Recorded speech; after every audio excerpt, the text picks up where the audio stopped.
everybody, and welcome to NWBUC Virtual Sunday School. I'm Lori, and I'm happy to be here today and talk to you about growth. Today we're going to be talking about how so many things around us grow and what that exactly means. So if you look outside, in the springtime, we see a lot of growth taking place. We see that trees are getting more full, the leaves are coming on the trees, and maybe in your garden there's lots of bushes and flowers growing. And in the springtime, we also might notice that we've grown. Perhaps we start wearing our spring clothes or summer clothes again and notice that they're a little bit too small. And growth happens all the time, all around us. I have a picture here of my children. And this was taken a long time ago when Rachel was 10 and Michael was 8 and Jack was 4. And they've grown a lot since this picture was taken. They are now 20 and 19 and 15 years old. So you can really see how much they've grown since this was taken many years ago.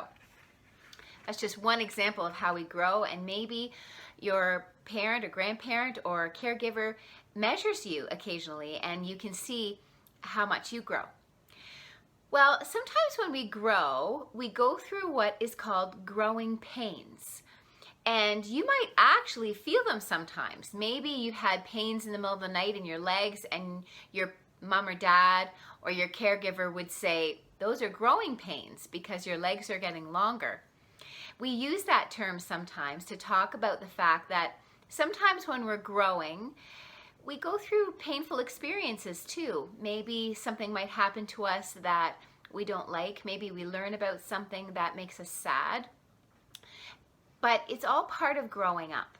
It's part of learning that we can handle the disappointments that come our way as well as the great times that happen in our lives. Well, today I want to talk a little bit about growing pains, and I want to talk about the fact that sometimes we can learn a lot from the things in life that are hard or painful, just like we can learn a lot from the good times. So today I'm going to be reading a story to you about a little girl who learned about something painful that happened to her grandfather. And what it taught her was that it's so important that everybody has a chance to talk about the things that are both difficult for them and the happy times, because we learn from both. So I'll read the story with you, and then we'll talk a little bit about it and what we might learn from this story. So just as an introduction to the story I'm going to read, I wanted to explain that it comes from the Cree Indigenous tradition, and the book was written here in Canada by a woman who lives in Toronto, and she is telling a story about a little girl that wanted to learn more about her ancestors and about her grandfather's life growing up. And he was from the Cree community, and they had a different language and different customs following their Indigenous tradition. So they were a First Nations community here in Canada. And the story talks a little bit about how she learned about her grandfather's life, both the good things about his growing up and the parts of his growing up that were painful for him or sad for him. And right now in the world, there are so many things going on in different communities around the world that are challenging. First of all, we are all being challenged by the pandemic, by the COVID pandemic that's going on all around the world. And it's been a growing experience for all of us because we've had to change our customs and change the things that we normally do and that we're accustomed to. And that's been hard. But also there's lots of other things going on in the world that are reminding us that people live different traditions, and some people have had many challenges in their lives because of who they are and how they grew up. And that's something that is addressed in this story. The story is called Stolen Words. And there's the little girl and her grandfather.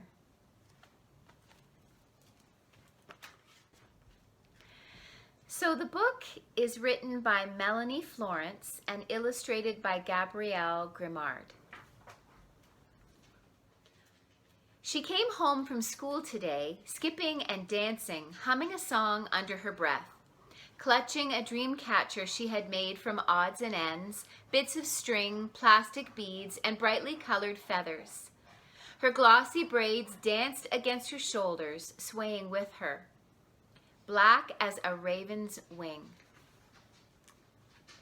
"Grandpa," she asked, clutching his hand, spinning under his arm before dropping it again, "how do you say grandfather in Cree?" He stopped for a moment. A lifetime to a 7-year-old. He looked down at her sadly. "I don't remember," he answered. "I lost my words a long time ago." A frown clouded her face. "How do you lose words, Grandpa?" she asked. "They took them away," he answered. She thought for a moment. "Where did they take them?" she asked.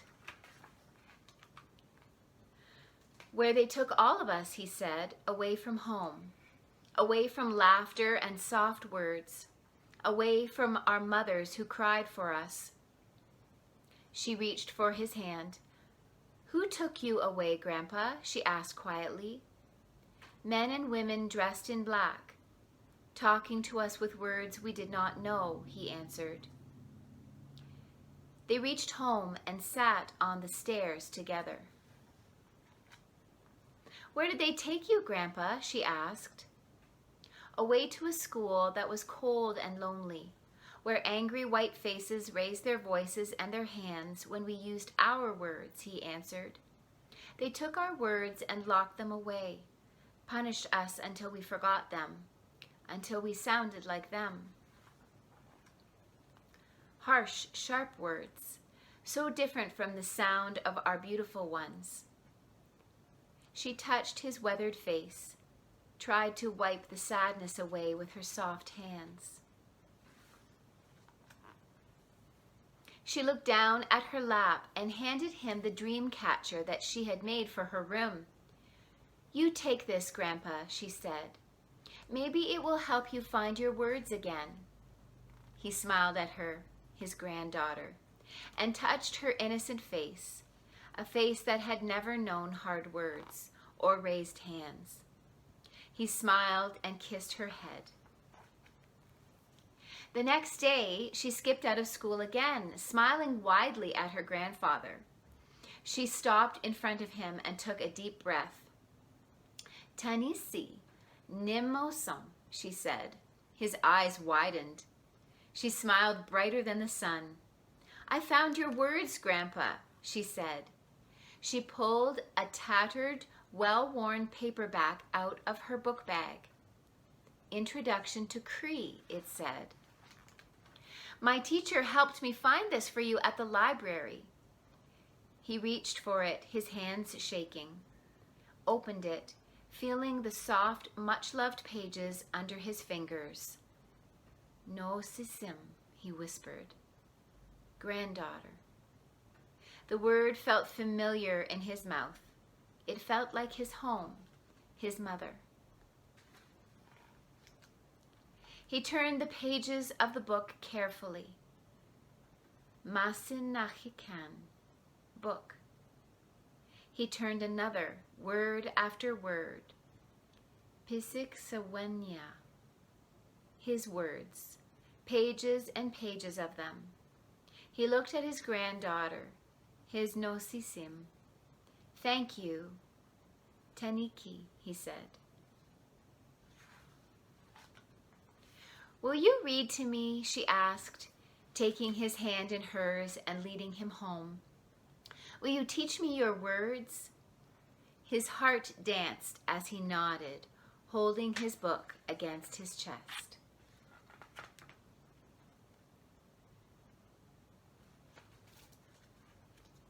The end.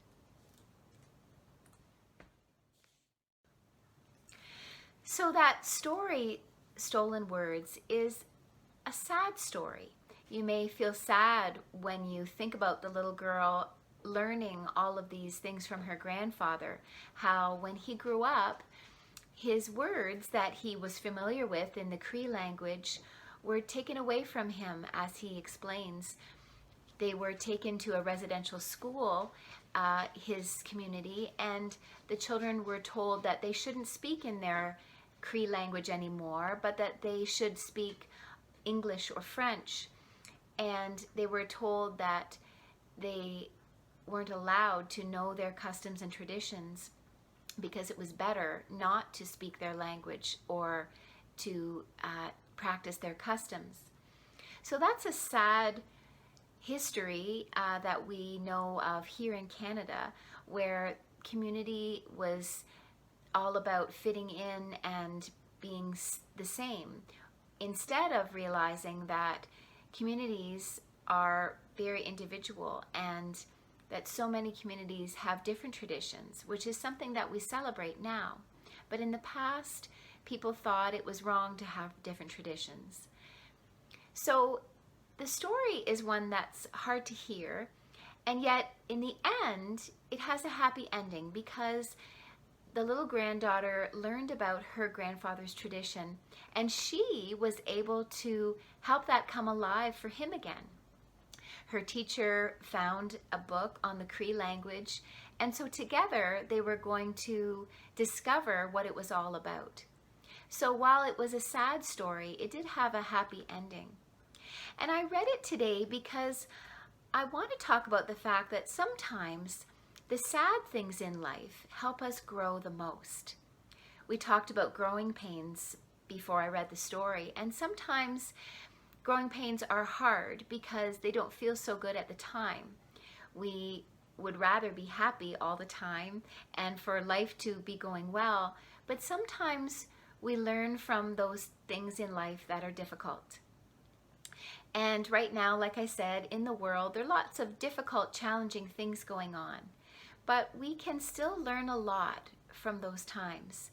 And sometimes we learn how strong we are by the challenges that come, or sometimes we can learn another person's perspective.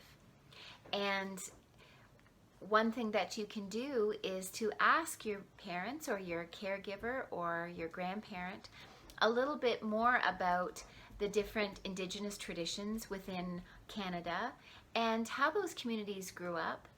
And maybe you can learn a little bit more about other traditions around the world. We hear on the news that people are talking more and more about how sometimes people find it unfair how they're treated because of the color of their skin or the tradition that they live in. And it's really important for us to remember that everybody deserves equal respect, and everybody's tradition or everybody's voice needs to be heard, and people should learn that their customs should be respected by everyone. So my challenge for you this week is to learn about a different tradition or a different culture or different customs from around the world. It might be a custom from an Indigenous tradition, or it might be that you learn how people in different parts of the world speak or the things that they do in their family. And I want you to find out about that and maybe take a picture of it and send that to me, and I can show it to everybody next week, how the different cultures and different customs are something that we celebrate, and something that when we learn about where other people come from, it helps us to grow and learn that our world is a pretty exciting place to live. And while sometimes there are growing pains as part of growing, it helps us to learn how to be better people if we know about other people's cultures.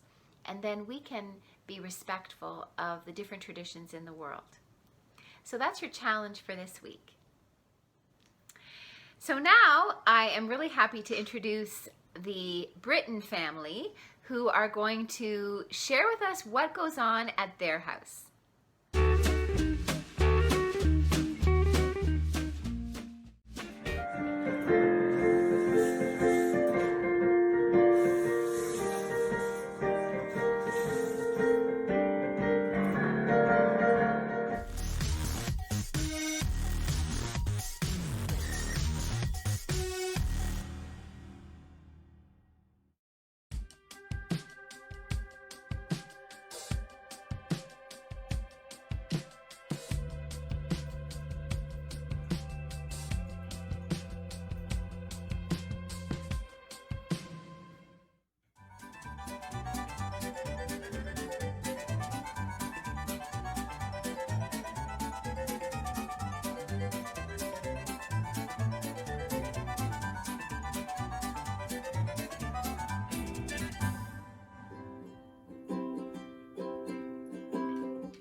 So thanks again to the Britton family for showing us what goes on at your house. And I'll remind you once more about the challenge for this week, and that is to learn about another custom or tradition from around the world. Maybe from here in Canada, you know of a family that comes from a different tradition and you want to ask them about what that might be. Or maybe you can read about different traditions with your mom and dad or grandparents or caregiver and find out about those different traditions and how they're different from yours and what you might learn about life through that tradition. Or perhaps you could watch a movie together that highlights a community somewhere in the world or a culture here, even in our own country, that's different from ours. And maybe their story is one that has challenges and maybe is difficult to hear or learn about and talks about the growing pains. But maybe it's one that you can learn more about and will give you a sense of great respect for different cultures and different traditions that live in our world. And I'd love it if you could share those with me. Maybe you could send me an email or take a picture or let me know what you learned about, and I can share it next week during our virtual Sunday school. So happy learning, everybody, and I hope that you do lots of growing this week. Bye-bye.